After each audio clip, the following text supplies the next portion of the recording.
அண்ணனையும் என் தம்பி சுபாவையும் அங்க காவல் நிலையத்தை வச்சிருக்காங்க. அவங்க ஈகோல தான் எல்லாத்தையும் செய்யறாங்கன்றது தெரிஞ்சுதான் நம்ம அமைதியா இருக்கணும்னு நான் பொறுத்திருந்தேன். அவங்க இரவு வந்துருவாங்கன்ற ரொம்ப எதிர்பார்ப்புல தான் நான் இருந்தேன். அவங்க இப்ப ரிமாண்ட் பண்ணிட்டாங்க. நேற்று இரவு வந்து ரிமாண்ட் பண்ணிட்டாங்க. சரி, இதுக்கு மேல நம்ம பேசாம என்ன நடந்ததுன்றத உங்ககிட்ட சொல்லிடணும். மீடியாக்கு நான் ரொம்ப நன்றி சொல்லணும். ஏன்னா அவங்க நான் எங்களோட சிசிடிவி கவர் பண்ணது கேட்டுக்கு வெளியே, அந்த இடப்பட்ட இடத்துல வந்து எங்களுக்கு இல்ல, சிசிடிவி கவரேஜும் இல்ல.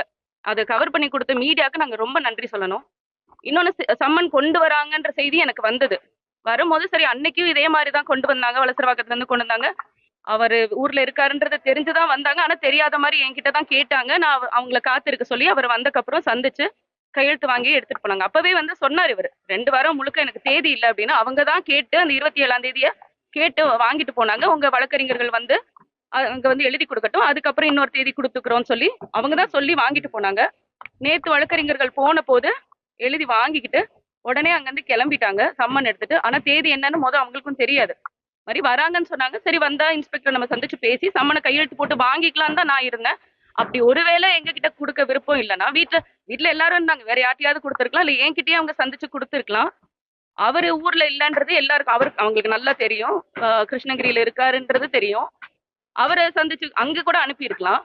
அங்க இருக்கிற காவல் நிலையத்துல அனுப்பி கூட அவர்கிட்ட கொடுத்துருக்கலாம். அதுவும் கொடுக்கல. வந்தவங்க எதுவுமே சொல்லல, சம்மனை ஒட்டிட்டு போயிட்டாங்க. நான் வந்து எனக்கு தம்பி சுபாகர் தான் கூப்பிடுறாரு. கூப்பிட்டுட்டு நான் வெளியே வரேன், மாதிரி ஒட்டிட்டு போயிட்டாங்க. நீனா சரி சரி ஒட்டி இருக்கட்டும்னு சொல்லிட்டு கொஞ்சம் நேரம் விட்டு தான் நான் கீழே இறங்கி வரேன்.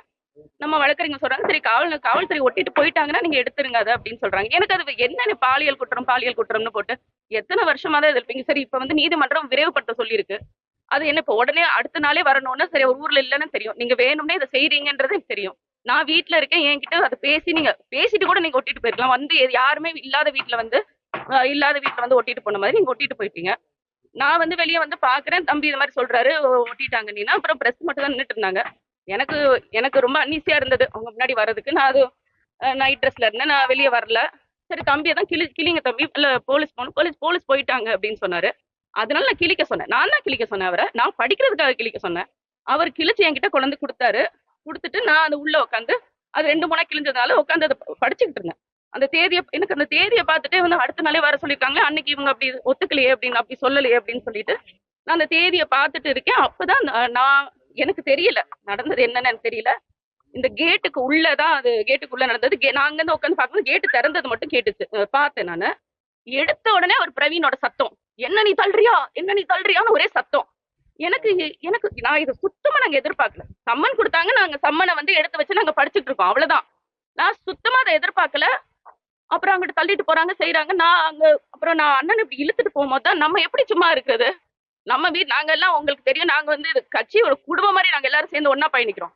எங்களை விட கூட இருக்கிறவங்க மேல கையை வச்சாதான் எங்களுக்கு இன்னும் கோவம் வரும்ன்றது உங்களுக்கு நல்லா தெரியும். மென்டலி எங்களுக்கு டிஸ்டர்ப் பண்ணணும். அப்புறம் வந்துட்டு அவரை கூட்டு போறாங்க. நான் வெளியே வர்றேன்.